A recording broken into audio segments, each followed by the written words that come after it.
Break के बाद आपका स्वागत है। आज हम चर्चा खास में बात कर रहे हैं उत्तराखंड को लेकर। सभी खास मेहमान हमारे साथ बने हुए हैं। डॉक्टर सुशील कुमार जी, अगर हम बात करें एक मजबूत विपक्ष की, क्योंकि कहा जाता है कि किसी भी राज्य के लिए या किसी भी देश के लिए विपक्ष का होना भी बहुत महत्वपूर्ण है, तो यहाँ पर विपक्ष को लेकर हम आपसे जानना चाहेंगे कि क्या होना चाहिए विपक्ष के पास अब, क्योंकि लगातार 10 वर्ष तक विपक्ष में बैठना ये एक बहुत बड़ी चुनौती है खासकर, और इससे पार भी पाना होगा। और यहाँ पर सबसे बड़ी समस्या कांग्रेस में अपने अंदरूनी जो झगड़े हैं उसे लेकर भी हैं, और कुछ वही स्थिति आप देखेंगे यूक्रेन में भी है और वही स्थिति आम आदमी पार्टी में भी है। और देखिए दीप बोरा जी बड़े कड़क तरीके से देख रहे हैं, जैसे हमने बोला कि अंदरूनी झगड़े हैं, तो उनसे जानेंगे इसके बाद। बोलिए जी। और 4 मिनट में आपको डॉक्टर साहब दे रहा हूं क्योंकि समय कम रहेगा और फिर सभी लोगों से बात भी करनी है जी। देखिए गोस्वामी साहब, विपक्ष इतना जरूरी है जितना हमें सरकार चाहिए। सरकार बिना, जैसे हम धूप में चलते हैं ना, तो हमसे ज़्यादा बड़ी परछाई होती है हमारी, बस सूरज की ओर घूमा हुआ है वही देखना होता है। विपक्ष अत्यंत, अब आप एक उदाहरण से बात को समझिए जी। बेरोजगारी और महंगाई इस चुनाव में बेमानी सिद्ध हुई है। लेकिन क्या बेरोजगारी और महंगाई इस देश की जनता को हताहत नहीं कर रही है? नंबर 1। नंबर 2, आप देखिए, जब महंगाई की बात करते हैं तो महंगाई कब असर नहीं, सरकारें हमेशा बेअसर रहती है महंगाई से। और ऐसे में जब महंगाई बढ़ रही हो फिर भी सरकार भारी बहुमत से जीत रही हो, जनता को वोट ले रही हो और जनता वोट दे पा रही हो और सरकार इसमें सफल हो, तब आप समझ लीजिएगा कि विपक्ष भी यहाँ पर हाशिए पे रहेगा। वो और खास तौर से कमजोर विपक्ष हो तब तो वो तो नेस्तो नाबूद ही रहेंगे इस मामले में। आपको मैं गोस्वामी साहब ये बात मैं अपने तजुर्बे से बता रहा हूँ। 1500 मैंने रिसर्च पेपर और आर्टिकल्स लिखे हैं, उस आधार पे बता रहा हूँ। 3 किताबें मैंने लिखी हैं, 20 साल से मैं पढ़ाता हूँ बच्चों को, उस आधार पे बता रहा हूँ। मैंने इतना खराब विपक्ष अपने पूरी जिंदगी में नहीं देखा। नंबर 1, इतना खराब विपक्ष नहीं देखा। नंबर 1, चाहे जहां जो विपक्ष हो, कहीं पे कांग्रेस ज्यादा है तो मैं उसी की जाहिर बात करूंगा। दूसरी चीज है, खराब क्यों है, मैं कांग्रेस को आलोचना नहीं कर रहा हूं, खराब क्यों है, क्योंकि हमने सरकार को इतना मजबूत किया कि बेरोजगारी और महंगाई जैसी चीज को भी हम सरकार को कुछ सोचने ही नहीं दिए। सरकार ने 5 किलो 80 करोड़ लोगों को अनाज देकर अगर मत ले सकती है, तो कई लोग हमसे कहते हैं फ्री की चीजों पर आप क्यों नहीं लिखते हैं? केजरीवाल तो बिजली फ्री देते हैं, फलाना फ्री देते हैं, आप उन पे क्यों नहीं लिखते हैं? मैं उनसे कहता हूं कि भाई एक चीज ये बताओ, सामने जब आपके कहा गया है और आप वोट दे रहे हो, तो मेरे लिखने से अगर समस्या का समाधान है तो मैं तो लिख ही रहा हूं। सवाल गोस्वामी साहब ये है, आपके समय सीमा में मैं बोल दूं कि इस देश को मजबूत विपक्ष उतना ही चाहिए जितनी मजबूत सरकारें। अगर 272 के आंकड़े से केंद्र सरकार बनती है तो 150 के आंकड़े से कम विपक्ष नहीं होना चाहिए। कौन गैस सिलेंडर कंधे पर रखेगा? कौन बेरोजगारी की लड़ाई लड़ेगा? कौन किसानों की लड़ाई लड़ेगा? कौन युवाओं की लड़ाई लड़ेगा? कौन गरीबों की लड़ाई लड़ेगा? कौन समस्याओं की लड़ाई लड़ेगा? कौन इस देश की जनता को उठाने के लिए, उभारने के लिए जंतर मंतर पर धरने देगा? कौन से विपक्ष अपने कंधे पर गैस सिलेंडर रखेगा कि 1000 के पार चला गया? है कोई विपक्ष? नहीं है। इसलिए मैं कह रहा हूं, इससे खराब विपक्ष मैंने आज तक नहीं देखा। यही बीजेपी, यही स्मृति ईरानी, यही राजनाथ सिंह, यही अरुण जेटली, यही सुषमा स्वराज, 5 रुपया, 25 रुपया, 40 रुपया रेट बढ़ता था तो जंतर मंतर पर गैस सिलेंडर और प्याज का माला बना के बैठते थे, और यही कांग्रेस के हाथ का पैर कांपते थे। आखिर किसके कारण? क्योंकि विपक्ष मजबूत था। कांग्रेस इतनी मजबूत नहीं थी, चाहे मनमोहन सिंह की सत्ता उठा के देख लीजिए, लेफ्ट के साथ चलती थी, बाद में भी सरकार के, लेकिन 303 के साथ, 284-82 के साथ ऐसी सत्ताएं 1990-89 के बाद कभी नहीं आई। और अगर सत्ताएं आ रही हैं तो उससे कोई गुरेज नहीं है, जनता का मत है। लेकिन ध्यान रखना है कि अगर विपक्ष नहीं होगा तो सत्ता, जनता का शासन कब जनता पर शासन बन जाता है। ध्यान रखिएगा इस शब्द में, ये जनता का शासन है लेकिन ये जनता पर शासन ना हो जाए, इसके लिए विपक्ष का होना सशक्त बहुत ही ज्यादा यही बात में दीप भाई से ले लेता हूं। खराब प्रदर्शन के बावजूद, आम आदमी पार्टी के खराब प्रदर्शन के बावजूद मैं चाहूंगा कि इस देश में विपक्ष मजबूत बने। भले ही ये प्रधानमंत्री रहे, मुख्यमंत्री रहे, लेकिन विपक्ष भी होना चाहिए। विपक्ष भी होना चाहिए, विपक्ष बहुत जरूरी है। और इसी पर सूरज से काम नहीं चलेगा, दीप भाई चांद भी चाहिए। बड़ा खराब विपक्ष, कुछ इस तरीके की बातें कही जा रही है। और दीप भाई देखिए, 2-3 सवाल और हैं जो हम नहीं कह रहे, वो लोग कह रहे हैं। और शायद नीरज भाई क्योंकि वरिष्ठ पत्रकार है, कांग्रेस को देखते आए हैं और बहुत लिखा है, तो बहुत चीजें जानते हैं। देखिए दीप भाई, एक बात तो ये है कि आपके यहाँ आज तक भी हारने के बाद जो मंथन हुए उसमें मैं 2-4 सवाल खड़े कर रहा हूं। और आप देखिएगा, पहली बात यह कि जो स्क्रीनिंग कमेटी के चेयरमैन थे वही उत्तराखंड में आते हैं कि भाई अब यहां समस्या बताओ क्या रही, हार की समीक्षा वो करेंगे। कैसे कैसे होगी ये बात लोग पूछ रहे हैं दीप भाई, क्योंकि जनता जानना चाहती है कि आप ही ने तो दिया सब कुछ और आप ही समीक्षा करने आ गए। एक बात, अभी तक भी दीप जी आपने अध्यक्ष का इस्तीफा ले लिया, कोई अध्यक्ष नहीं है। आपने नेता प्रतिपक्ष चुनने की बात थी, वो कोई नहीं है। तो इस चीज को देखते हुए ये कारण है कि शायद मैं इसलिए कह रहा हूं कि जनता को ये सब चीजें पसंद नहीं है, शायद इसलिए आपको नकार दिया। देखिए गोस्वामी जी, अभी हमारे बड़े भाई ने स्तंभकार हैं, उन्होंने बहुत कुछ कहा, तो मैं क्रिटिक्स लूंगा उससे और समझने की कोशिश करूंगा, मैं कोई आलोचना नहीं करूंगा जी। मैं बड़े दिल से बात कहूंगा, एक कार्यकर्ता होने के नाते, प्रवक्ता होने के नाते बात में कहूंगा कि आज कांग्रेस बहुत कठिन दौर पे है, परिश्रम की जरूरत है ऊपर से नीचे तक। और आज क्रिस्मेटिक हमें ऐसा कुछ, चाहे केंद्र की लॉबी हो जहां नेतागण सारे हो, चाहे हमारा यहाँ पे उत्तराखंड का हो, चाहे उत्तर प्रदेश का हो, लेकिन मैं अपने स्तंभकार भाई को और बड़े भाई बिष्ट जी भाजपा से बैठे हैं, वैशाली जी बैठे हैं, आप हैं, नीरज भाई हैं, मैं आपको दावे से और चुनौती से सबको कहना चाहता हूं, जितना अच्छा चुनाव यूपी में कांग्रेस ने लड़ा, जितना अच्छा चुनाव हमारे कार्यकर्ताओं ने कांग्रेस पे इस बार लड़ा है, मैं सन 2002 से चुनाव देख रहा हूं, बूथ संभाल रहा हूं कांग्रेस के कई जगह, जितना अच्छा मैनेजमेंट इस बार हमारा था। लेकिन हम चूके, गलतियां रही, कुछ गलतियां नेताओं की भी रही, मेरे को कहने में कोई गुरेज नहीं है, समीक्षा होगी। अभी तो समीक्षा विधायक प्रत्याशी और जिला और महानगर अध्यक्षों की हुई है, नगर अध्यक्षों की हुई है। जब हमारी बारी आएगी, मीडिया कमेटी की बारी आएगी, कार्यकर्ताओं की बारी आएगी, पार्षदों की बारी आएगी, जिला पंचायत की प्रधानों की बारी आएगी, हम अपनी चीजों की समीक्षा करेंगे। ये बैठक होगी दोबारा, अभी कल सदस्यता अभियान की फिर क्योंकि समय कम है, आपसे जानना चाह रहा हूं निर्णय लेने में इतनी देरी क्यों है? इस बात को लेकर हर जगह सवाल खड़े रहते हैं और शायद इसी बात को नीरज जी भी मानेंगे और डॉक्टर साहब भी मानेंगे। नहीं, ये सवाल तो मैं भाजपा पे भी उठाना चाहूंगा जी। आप 12 कैबिनेट मिनिस्टर बना सकते हैं, 3 सीटें किस लिए छोड़ी हैं भैया? भाई उनके गणित क्यों है छोड़ी है? अपने। नहीं, क्यों छोड़ी हैं?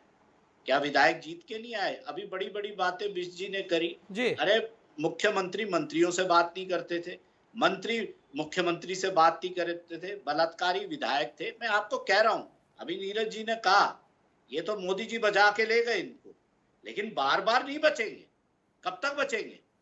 अभी तो मोदी जी ने बचा लिया, जैसे नीरज भाई के वक्तव्य में मैं आ जाऊं, सब कर लो अपने आप को, लेकिन ये बार बार कब बचेंगे? अभी आप आगे आगे देखिएगा क्या होता है। चलिए आगे आगे देखते हैं क्या होता है। लेकिन दीप भाई, विपक्ष में विपक्ष का नेता और अध्यक्ष देखने को मिलेगा जल्दी। भाजपा का मुकाबला सिर्फ कांग्रेस कर सकती है इस देश में, और हम करेंगे। चलिए बिल्कुल, और करना भी चाहिए। नवीन जी जल्दी से अपनी बात रखिएगा क्योंकि अभी और भी मेहमान हैं। नवीन भाई, आपके यहाँ भी स्थितियां ऐसी रही हैं। आप देखिए कि जैसे ही चुनाव नजदीक आया, आपके बहुत सारे लोग आप ही पर आरोप लगाकर चले गए। और आरोप भी बड़े गंभीर लगाए, शायद उसका एक खमियाजा भुगतना पड़ा। उसके अलावा जिस तरीके से कैंडिडेट का चुनाव जो आपके यहां भी चयन होना चाहिए था, उसे लेकर भी सवाल रहे। और आप कहते हैं कि वर्तमान में आप मुकाबला करेंगे, तो आपका भी अंदरूनी जो द्वंद्व है वो बहुत ज्यादा है। देखिए गोस्वामी जी, हम पहली बार चुनाव लड़ रहे थे और पहली बार जब एक दल पूरे 70 के 70 विधानसभा सीटों पर चुनाव लड़ेगा तो उसमें चाहे आप क्षेत्रीय अनुभव की कमी कहें, कुछ कहें, उसका हम सामना करेंगे और हमने किया भी। हम इसमें कोई बात छुपाने वाली नहीं है, लेकिन फिर भी आप देख सकते हैं पहले ही प्रयास में हमने सारे 17 विधानसभा सीटों पर चुनाव लड़ा। हमारा कोई प्रत्याशी बैठा नहीं, किसी ने कोई ऐसा गलत बयानबाजी नहीं कही और एकजुट होकर हमने चुनाव लड़ा। वो जनता का जनादेश था जो हमें नहीं मिला, लेकिन मैं आज की आपके इस डिबेट से एक सीख ले रहा हूं और डॉक्टर साहब के बातों से जो उन्होंने लास्ट 4 मिनट में अपनी बातें कही, बहुत सारगर्भित बातें थी। उन्होंने एक बात कही कि मजबूत जितनी जरूरत सरकार की होती है, एक मजबूत विपक्ष की जरूरत भी होती है। तो उससे सीख लेते हुए मैं समझता हूं कि भले हमें मैंडेट उस हिसाब से नहीं मिला, जनादेश नहीं मिला, लेकिन हम उत्तराखंड में एक मजबूत विपक्ष बनने का पूरा प्रयास करेंगे और जिन मुद्दों को लेकर हम जनता के सामने गए थे, उन पर लगातार मुखर होकर हम अपनी बात सरकार के सामने रखेंगे और जनहित के कामों को अंजाम देंगे। तो नवीन भाई, क्या आपके यहाँ भी कुछ बदलाव देखने को मिल सकते हैं? क्योंकि इसे लेकर भी सवाल हो रहे हैं कि अब क्या, क्योंकि आम आदमी पार्टी से सबको बहुत सारी आशाएं थी उत्तराखंड को लेकर। जी नहीं, जाहिर सी बात है कि जो बदलाव तो होंगे, संगठनात्मक बदलाव भी होंगे। कुछ टाइम बाद संगठनात्मक हमें ढांचा अपना बदलना पड़ेगा और उसके लिए बहुत जल्दी ही हम घोषणा करेंगे उसमें बदलाव के लिए। जो नई कार्यकारिणी प्रदेश की बनेगी उसके बाद फिर आगे संगठन फिर बनेगा। नए चुनाव पर पूरा फोकस किया जा रहा है, निकाय चुनाव पर, पंचायत चुनाव पर फोकस किया जा रहा है। लोकसभा चुनाव आएगा, फिर विधानसभा चुनाव आएगा और हमने अभी पंजाब में भारी प्रचंड बहुमत से हमारी सरकार बनी है और जिस प्रकार से पंजाब की सरकार लोक कल्याणकारी कार्य कर रही है, उसकी चर्चा उत्तराखंड में भी होगी और दिल्ली में भी हमारी सरकार है। बहुत कम समय में हम कर रहे हैं और फिर 2-3 राज्यों में हम चुनाव लड़ रहे हैं। आगे के जो रिजल्ट आएंगे, परिणाम अच्छे आएंगे। चलिए, बिल्कुल, और ये भी जरूरी है। नीरज भाई, अगर आप देखें कि इस बार उत्तराखंड ने हर किसी को नकार दिया, भले ही कांग्रेस कुछ भी बोले और भले ही आम आदमी पार्टी कुछ भी बोले, कोई फ्री की बात करे, चाहे वो बेरोजगारी की करे, कुछ भी करे, तो जो धीरे धीरे कर उत्तराखंड के अंदर जो विपक्ष कमजोर होता जा रहा है। क्योंकि अभी जिस तरीके की बातें डॉक्टर सुशील ने कही कि विपक्ष का होना बहुत जरूरी है, लेकिन यहाँ उल्टा होता जा रहा है। विपक्ष कभी भी एक तो एकजुट नहीं दिख रहा, एक बड़ा दल वो भी आपके सामने है, उसकी स्थितियां भी। आम आदमी पार्टी आई, वहां पर भी कुछ इस तरीके की स्थितियां देखने को मिली। और उक्रांद जो वास्तव में एक क्षेत्रीय दल के रूप में हावी होनी चाहिए थी, हर जगह आप देखिए, झारखंड के अंदर है, महाराष्ट्र के अंदर है, सब जगह है, दिल्ली के अंदर भी आप देखेंगे तो इसी तरीके से जन्म हुआ आम आदमी पार्टी का। लेकिन उत्तराखंड ऐसा क्या हो जाता है कि पहले तो यहाँ पे एक चलन चला है कि एक बार कांग्रेस एक बार बीजेपी, लेकिन इस बार बीजेपी पर पूरी एकदम जिम्मेदारी के साथ पूरा विश्वास जताया है। क्या कहेंगे आप? तो स्वामी जी, देखो सबसे बड़ी बात यह है कि देखो जो विपक्ष है वो मुझे लगता है कहीं ना कहीं जनता का मन और भरोसा जीतने में पूरी तरह से विफल हो गया। मेहनत जरूर करी है विपक्ष ने, लेकिन फेल हो गया। एक उसका बड़ा कारण जो आपने अभी इशारा भी करा था कि उसमें कहने में हो सकता है दीप भाई को थोड़ा बुरा भी लगे, लेकिन मैं सच्ची और कड़वी बात कहता हूं कि विपक्ष का जो अंतर्कलह है, जो अंदरूनी झगड़ा है, भले 50 बार विपक्ष ने इस बात को दावा करा हो, लेकिन वो अंतर्कलह और उस झगड़े को जो है ना वो समेट नहीं पाए, एक मैसेज नहीं दे पाए और वो युद्ध के समय तक वो झगड़ा चलता रहा। देखो, इससे एक एग्जाम्पल मैं छोटा सा देता हूं कि बीजेपी प्रचंड बहुमत के साथ विपरीत परिस्थितियों में बहुमत लेके दोबारा से सत्ता में आ गई, एक इतिहास बना दिया। 70 में से 47 सीटें लेके आ गई, सिर्फ 23 सीटें हारी। और 23 सीटें क्यों हारी, उन कारणों पे समीक्षा शुरू होगी बीजेपी में। और कांग्रेस जो सत्ता में आने के लिए बिल्कुल एकदम तैयार खड़ी थी, बिल्कुल कि हाँ कांग्रेस अब मैं सत्ता में आऊं, इस तरीके से, और वो सत्ता उनके हाथ से निकल गई।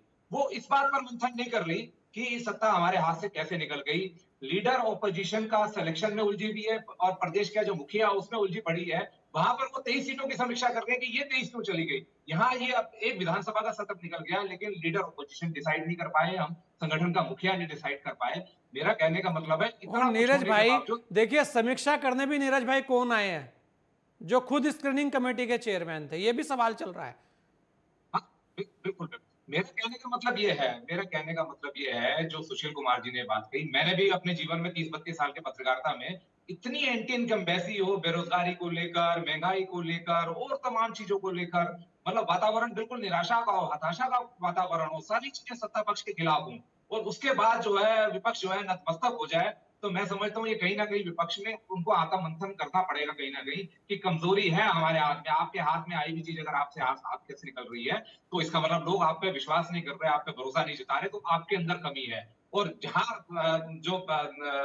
भारतीय जनता पार्टी है, उसने डट के चुनाव लड़ा, जो आपने कहा कि उनका चुनावी प्रबंधन हमेशा से मजबूत रहता है।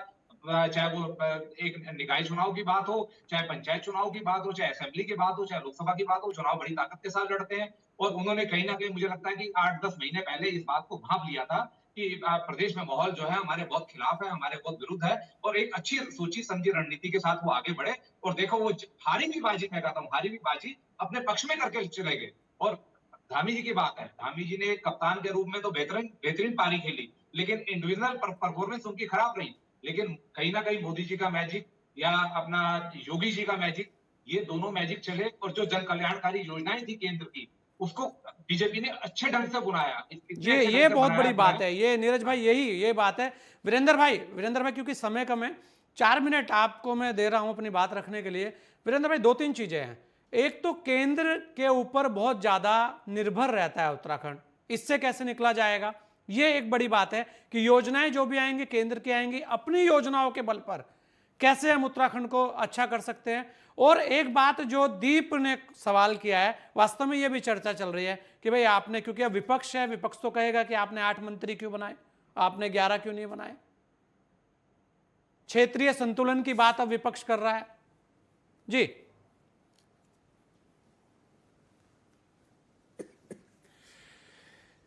बस कहूँ कि अपनी जो कमियां हैं, अपना जो उनका अनुभव है, एक्सपीरियंस है, उस पर कभी वो मंथन नहीं करती है, उस पर कभी वो समीक्षा नहीं करती है, और अपनी गलतियों को छुपाने के लिए, उनको माइंड डाइवर्ट करने के लिए दूसरे दलों को, ये जो सत्ता में दल होता है उनके ऊपर आरोप लगाने का काम करती है। ये सबसे बड़ी कमी रही है, जिसके कारण जो है जनता ने इनको नकारा दिया। हमारा जो सबसे बड़ा मंत्र है अंत्योदय, कि अंतिम व्यक्ति तक हमें विकास योजनाओं को पहुंचाना है, और उसी मंत्र के इर्द गिर्द हमारी जो कल्याणकारी योजनाएं हैं, चाहे केंद्र की हैं चाहे प्रदेश की हैं, वो बनती हैं। सबका साथ, सबका विकास और सबका विश्वास हमने जीता है, इस राज्य में भी हमारे कार्यकर्ताओं ने जीता है, और सबके प्रयास से आज ये सरकार राज्य में दोबारा स्थापित हुई है। हम निरंतर अपने मंत्र को भूलते नहीं हैं, निरंतर उस पर चलते हैं। जो हमें नारा दिया गया है उस पर हम काम करते हैं। हमारा कार्यकर्ता, मैंने कहा ना, 24/7 निश्चित रूप से, अभी जैसे नीरज जी ने कहा कि समीक्षा करने की आवश्यकता तो दूसरे दलों को है। हम 23 क्यों हारे, इसका मतलब हम इससे ज्यादा जीतना चाहते थे, और 23 सीटों पर, कुछ सीटों पर तो नेक टू नेक हम हारे हैं। हमने उसकी समीक्षा करके वो रिपोर्ट हमने 30 तारीख तक प्रदेश को सौंप दी है, और प्रदेश उसके ऊपर अभी बैठक हमारे यहाँ होने वाली है। तो हमारा काम इतनी रफ्तार से चल रहा है। जैसा मैंने कहा, हम चुनाव जीत गए हैं, मतलब हमारे यहाँ संगठन लगातार अपनी भूमिका में रहता है, लगातार काम करता है। सरकार डिलीवर करती है, सरकार काम करती है, उनकी योजनाओं को हम लेकर जाते हैं। जो आपने प्रश्न किया कि केंद्र की योजनाओं पर हम ज़्यादा डिपेंडेबल हैं, हमारे प्रदेश की जो योजनाएं हैं, हमारे जो प्रदेश का जो स्ट्रक्चर है, जो ढांचा है, जो बुनियादी ढांचा है, हम उसको सशक्त और मजबूत करने का भी काम करते हैं। निश्चित रूप से जो भी सरकारें राज्य में आती हैं, जिसकी भी दल की सरकारें राज्य में आती हैं, वो केंद्र से पोषित योजनाओं को राज्य में आगे बढ़ाने का काम करती हैं। कभी कभी क्या होता है कि विपक्ष जो केंद्र की सरकार की योजनाएं होती हैं उसका नाम चेंज कर देती है, उसको आगे बढ़ाने में उतनी जो है इंटरेस्ट नहीं लेती है। आज डबल इंजन की सरकार है, तो निश्चित रूप से जो हमारी केंद्र की योजनाएं हैं, हम उसको बढ़ा चढ़ाकर उसको आगे चलाने का काम करते हैं, और उसका नतीजा भी लोगों को देखने को मिला है। हम इस देवभूमि की छवि को खराब नहीं होने देंगे। देवभूमि जो ये पर्यटन है, तीर्थाटन है, देशाटन है, इसको हम बढ़ाने का काम करेंगे। मैं विश्वास के साथ आपको कहना चाहता हूं, नेटवर्क 10 उत्तराखंड राज्य के सरोकार से जुड़ा हुआ चैनल है। मैं इसके माध्यम से उत्तराखंड वासियों को भी, देश के वासियों को भी कहना चाहता हूं कि उत्तराखंड राज्य में आप सुरक्षित हैं। हम यहाँ भ्रष्टाचार को किसी कीमत पे बढ़ने नहीं देंगे, उस पर लगातार हम हैमर चलाते रहेंगे। हमने हैमर चलाने का काम किया है। हम राज्य के माहौल को दूषित और खराब नहीं करने देंगे। हम राज्य के सभी वर्गों को साथ लेकर चलेंगे और सभी वर्गों का विश्वास जीतकर आज हमने अच्छा दोबारा वीरेंद्र भाई, सरकार को दीप स्थापित करने का जी काम किया है। मुस्कुरा रहे हैं कि वो मेरी साहब, बात का तो यही जवाब दिया हमारा नहीं। लक्ष्य है। दीप कह रहे हैं कि मेरी बात का जवाब दिया नहीं, कि मंत्री 8 ही क्यों? देखिए दीप जी का जो मुस्कुराने का जो कारण है वो उनको बड़ा ही अपने अंदर की वो महसूस हो रही है कि उनके जो नेता प्रदेश के थे, जिस तरीके से वो लड़ते रहे, झगड़ते रहे, एक दूसरे को प्रदेश अध्यक्ष मानने को तैयार नहीं थे, एक दूसरे को लीडर ऑपोजिशन मानने को तैयार नहीं थे, किसी की लीडरशिप में चलने के लिए नहीं। दीप तो हमारा छोटा भाई है, भला है ये, लेकिन बेचारा वहां रहकर अब हंसी सकता है। अब टीवी के चैनल में तो हंसी सकता है, लेकिन जो देखिए उन्होंने दीप कहा भाई, है कि वो वीरेंद्र आत्मसात जी करेंगे, इतने गलती सदे को हुए देखने का काम प्रवक्ता करेंगे, हैं दीप उसकी भाई, समीक्षा करेंगे। वीरेंद्र तो मैं जी दीप इतने भाई को सदे यही हुए कहता हूं, मेरी प्रवक्ता शुभकामनाएं हैं आपके कि ऊपर उन्होंने है, दोनों आपके बारी साथ में है। आप जो इसको भी मुद्दे समीक्षा थे करिए, अभी उन्हें भी वक्त बड़ा है, गोलमोल कर विपक्ष की दिया। भूमिका में रहिए। मतलब एकदम अपनी बात को, वो जो सवाल थे सबको टाल गए।